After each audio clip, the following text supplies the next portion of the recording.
Avec Grégory Volokin chez Mescart Financial Services à New York. Grégory, bonjour. On voit des futurs encore orientés en légère hausse. On a déjà fait une bonne semaine la semaine passée du côté de Wall Street. Il y a l'idée que les marchés américains, alors que l'Europe commence à souffler un petit peu, à tirer un petit peu la langue, les marchés américains pourraient continuer à aller de l'avant dans les prochains jours. Grégory, c'est ce que vous pariez, vous? Écoutez, c'est pas impossible. Ce qu'il faut dire, c'est que comme il y a beaucoup d'investisseurs qui sont loin derrière leur indice de référence, et qui ont encore du cash à investir, qu'est-ce qu'ils essaient de faire? C'est de trouver les actions qui pourraient encore monter d'ici la fin de l'année pour améliorer leur performance. C'est assez typique, c'est du suivisme, c'est de l'habillage de portefeuille, mais ça peut encore faire monter les indices.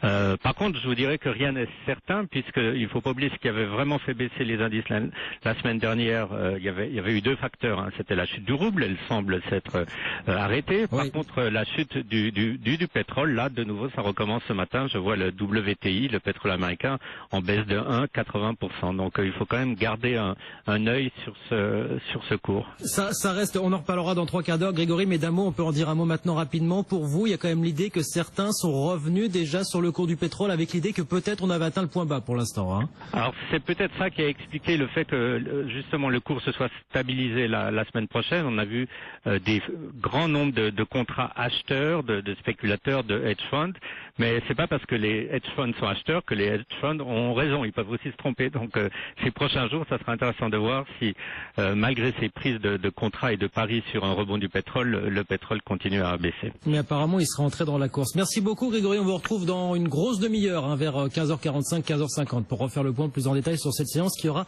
débuté du côté de Wall Street. Aurélien.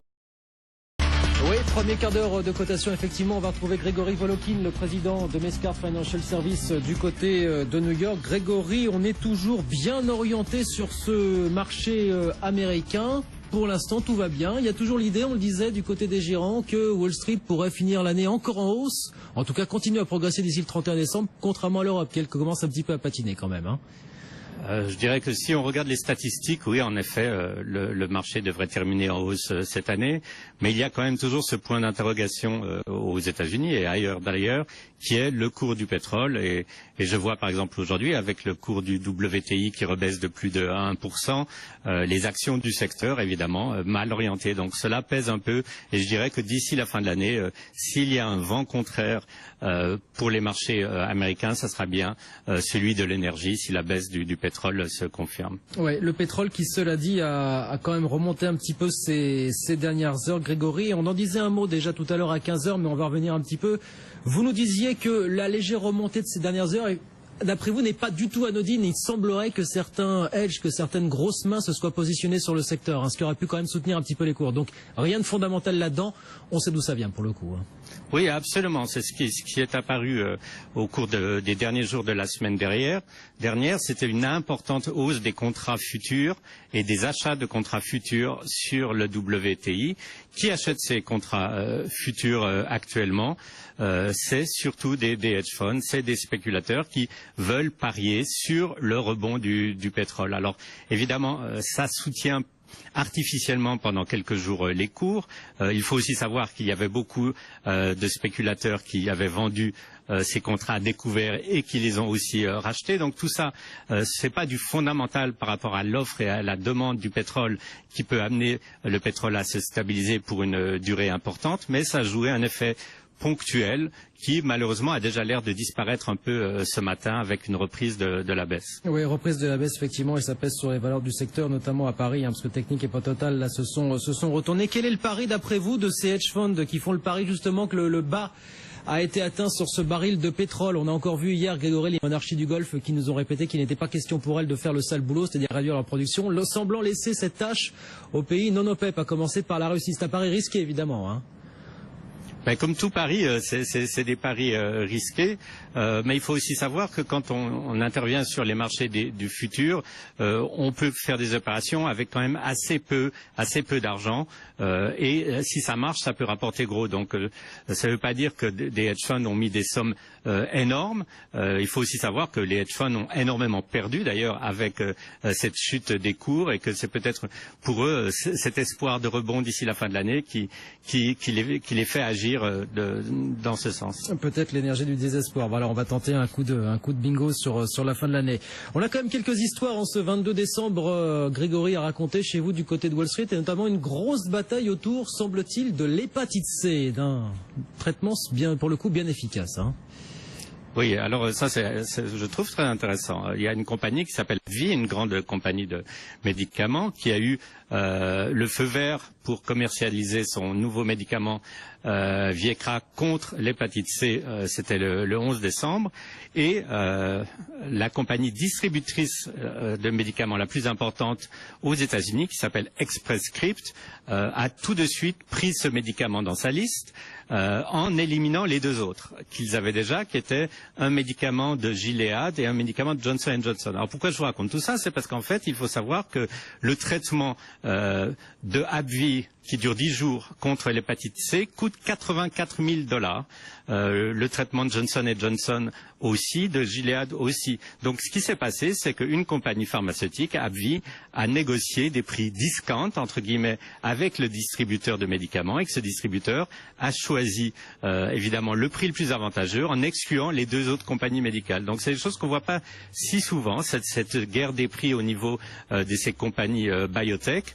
Et c'est clair que ça a beaucoup d'influence aujourd'hui sur les cours des compagnies du secteur. Vous regardez AbbVie qui est très bien orienté, vous regardez Gilead donc qui ne va plus vendre son médicament à travers Express Scripts perdre plus de 10% de sa valeur. Ouais, $84 000. On espérait qu'il est efficace pour le coup, Grégory, quand même. Hein, Alors il est très efficace puisqu'en fait les résultats c'est 94 à 100% de réussite. Donc je dirais que ça vaut la peine. Oui, ça vaut la peine. Ça a son prix, mais c'est justifié. On va terminer avec cette très belle année également pour les ventes de voitures. C'est ce que vous nous signalez, Grégory. Très bon score pour les ventes de voitures, mais aussi très bon score pour les rappels, malheureusement. Hein.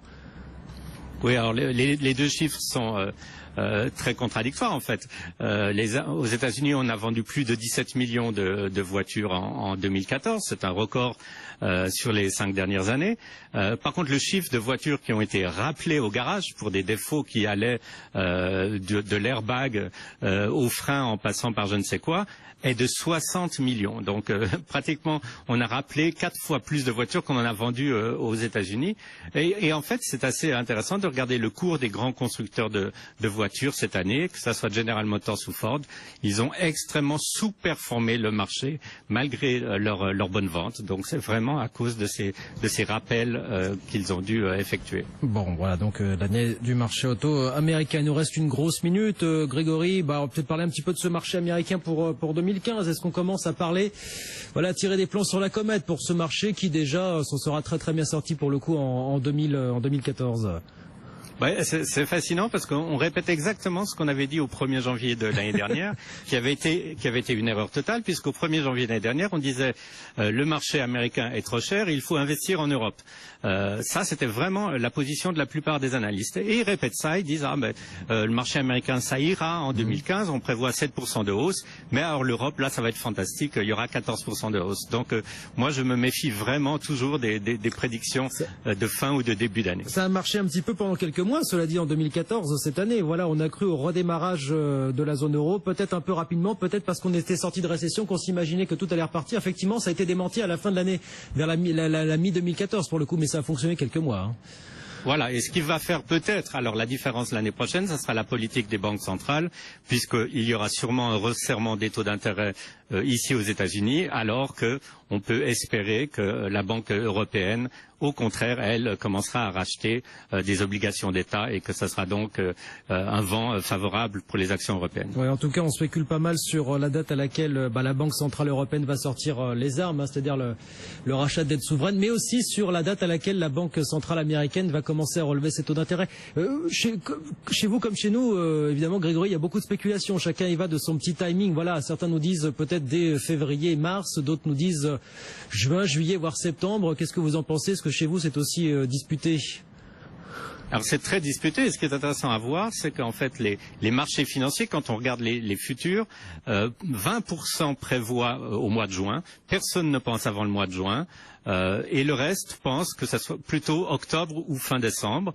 Et là aussi, la Fed a des projections qui sont supérieures à ce que les marchés attendent, puisque les marchés ne pensent pas que les taux de base seront au-dessus de 1% d'ici la fin de l'année prochaine, et que la Fed, on a vu dans son dernier communiqué, pense plutôt à 1,2%. Donc les avis sont très partagés, mais je ne pense pas qu'il faille attendre une hausse des taux avant la deuxième moitié de l'année prochaine en tout cas. Donc peut-être avant septembre, c'est ça, grosso modo, vous nous dites Grégory, dans ces eaux-là, quoi. Ah, si on prend des vacances de juin à septembre, alors ça sera septembre. Alors il n'y a qu'à faire ça, prendre des vacances de juin à septembre, effectivement. Merci beaucoup Grégory d'avoir été avec nous encore cet après-midi sur BFM Business, comme tous les jours du lundi au vendredi. Grégory Volokin, le président de Mescart Financial Services. Il est... À moins que eh bien ce concurrent soit Google. On va appeler Grégory Volokin, qui est à New York, c'est le président de Mescart Financial Services. Grégory Volokin, ouais, qui est en ligne, je le vois.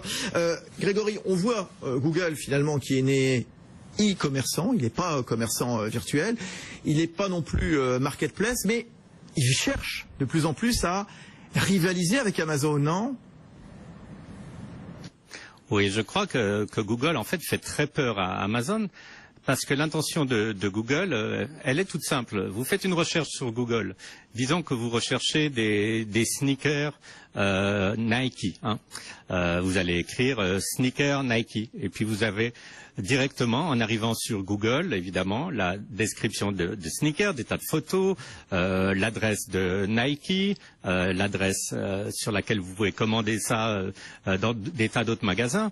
Par contre, vous devez aller sur ces autres sites pour les commander. Et en général, les gens, tout simplement, qu'est-ce qu'ils font ? Ils vont directement sur Amazon pour faire leurs achats. Et ce que Google voudrait proposer maintenant, c'est qu'ils introduisent sur leurs résultats de recherche un bouton Buy, acheter, et que le client puisse directement acheter en passant par Google le produit qu'il désirait regarder d'abord sur Google. Alors évidemment, ça enlève un peu le pain de la bouche de Amazon et peut-être même de beaucoup d'autres détaillants, puisque ça introduit un nouveau concurrent auquel on n'avait pas pensé jusqu'à maintenant.